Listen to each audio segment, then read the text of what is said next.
విషయాల్లో ఈ బడ్జెట్లో ప్రవేశపెట్టే అవకాశం అయితే ఉందని స్పష్టంగా అర్థమవుతుందని కూడా ప్రచురించారు. ఇక అదేవిధంగా తెలంగాణ నేతలపై కాంగ్రెస్ హైకమాండ్ ఫుల్ హ్యాపీ. ఎందుకుంటారు హ్యాపీగా? ఎందుకంటే ఏ ఎన్నికలు పెట్టినా గెలుస్తున్నారు. ఎంపీ ఎలక్షన్లో సత్తా చాటారు. గతంతో పోలిస్తే 8 సీట్లు తెచ్చుకుని సత్తా చాటారు. ఆ తర్వాత ఉప ఎన్నికలు ఎక్కడ పెడితే అక్కడ సత్తా చాటారు. సత్తా చాటం కంటే వారు వన్ సైడ్ అయిందనే చెప్పుకోవచ్చు. ఆ తర్వాత ఉప ఎన్నికల తర్వాత పంచాయతీరాజ్ ఎన్నికల్లో కూడా అద్భుతమైన విజయాలు సాధించారు. చాలా అద్భుతమైన విజయాలు సాధించారు.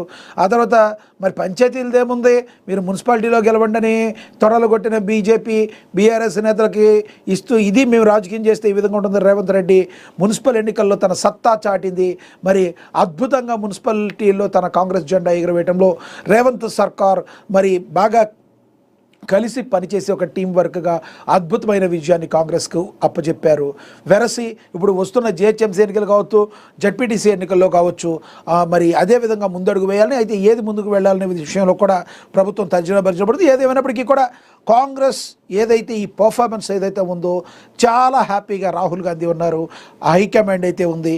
అద్భుతంగా మరి రేవంత్ సర్కార్ ముందుకు తీసుకువెళ్తున్న తీరు, రేవంత్ రెడ్డి అన్నీ తన భుజస్కంధాలపై వేసుకుని మంత్రులను ఏకతాటిపైకి తీసుకువచ్చి మరి అసలే కాంగ్రెస్ పార్టీలో వాక్ స్వాతంత్రం ఎక్కువగా ఉంటుంది. ఎవరి అభిప్రాయాలు వాళ్ళు బాహటంగానే చెప్తూ ఉంటారు.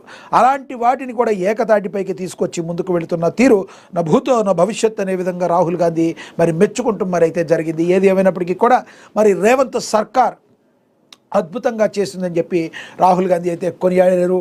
మరి టీం తెలంగాణపై రాహుల్ ఖర్గే ప్రశంసల వర్షాన్ని కురిపించారు. పార్టీని బలోపేతం చేయాలని రాహుల్ దిశానిర్దేశం చేశారు. గ్రేటర్ ముందా పరిషత్ ముందా అనేది కూడా ముందుగా తర్జన పడుతున్నారు. కాంగ్రెస్ పార్టీ ప్రభుత్వ పనితీరుపై ఏఐసీసీ అధ్యక్షుడు మల్లికార్జున ఖర్గే, కాంగ్రెస్ అగ్రనేత రాహుల్ గాంధీ సంతృప్తి వ్యక్తం చేశారు. ప్రభుత్వ పథకాల అమలు తీరును అడిగి ఏఐసీసీ నేతలు తెలుసుకున్నారు. సంక్షేమ పథకాలపై ప్రజలు అభిప్రాయం తెలుసుకోవాలని రాహుల్ గాంధీ సూచించారు. వరి ధాన్యం సాగు కొనుగోలుకు సంబంధించిన విషయాలపై రాహుల్ ఖర్గే ప్రత్యేకంగా ఆరా తీశారు. తెలంగాణ ఆయిల్ పామ్ పంటను ప్రోత్సహిస్తున్నట్లుగా మంత్రి తుమ్మల నాగేశ్వరరావు పేర్కొన్నారు. రైతు సంక్షేమ విషయంలో కాంప్రమైజ్ కావద్దని ఏఐసీసీ నేతలు సూచించారు. పార్టీని బలోపేతం చేయాలని రాహుల్ దిశానిర్దేశం చేశారు. తెలంగాణలో ఇటీవల జరిగిన మున్సిపల్ ఎన్నికల్లో వచ్చిన ఫలితాలు చాలా బాగున్నాయని ఏఐసీసీ నేతలు ప్రశంసించారు. గ్రేటర్ ఎన్నికలు ముందు జరపాలా లేదా ఎంపీటీసీ జడ్పీటీసీ ఎన్నికలు ముందు జరపాలా అనే అంశం క్యాబినెట్లో చర్చించి నిర్ణయం తీసుకోవాలనే అభిప్రాయానికి నేతలు వచ్చేశారు.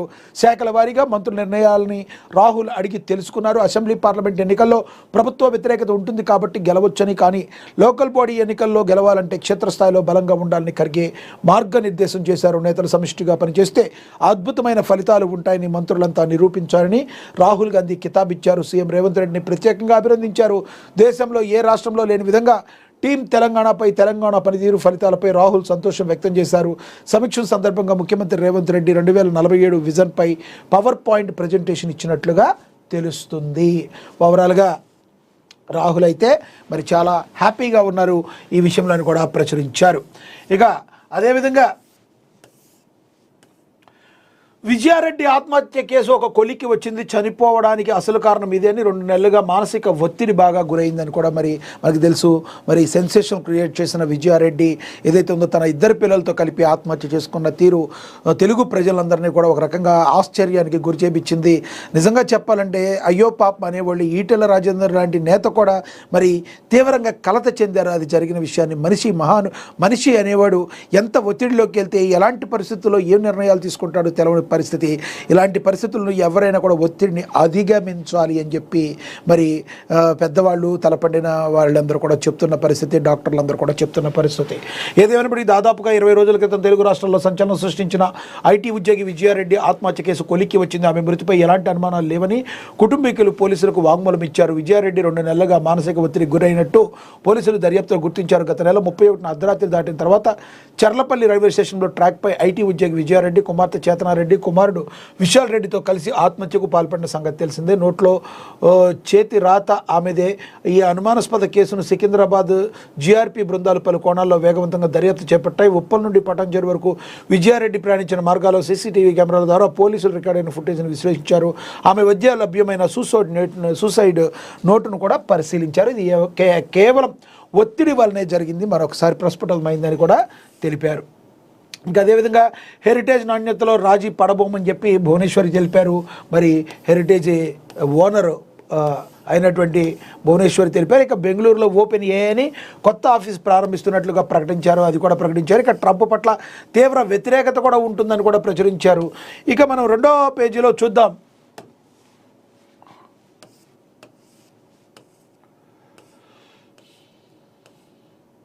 కొత్త పాలకవర్గంపై కోటి ఆశలు, మరి అభివృద్ధి దిశగా వేగం పెంచాలన్న ప్రజల డిమాండ్. మౌలిక వసతులు, పారదర్శకత, మరి పాలనపై ప్రత్యేక దృష్టి అవసరమని, ఎన్నికల హామీలు అమలు చేయడం అసలైన పరీక్ష అని చెప్పి వేములవాడ పట్టణ ప్రజలైతే మరి కోరుకుంటున్నారని కూడా ప్రచురించారు.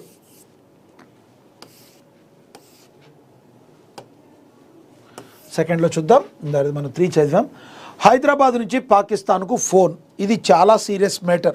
ఇప్పటికే మన భారతదేశంలో ఎప్పుడు ఎక్కడ ఏం జరుగుతుందో ఎవరికి తెలియట్లేదు.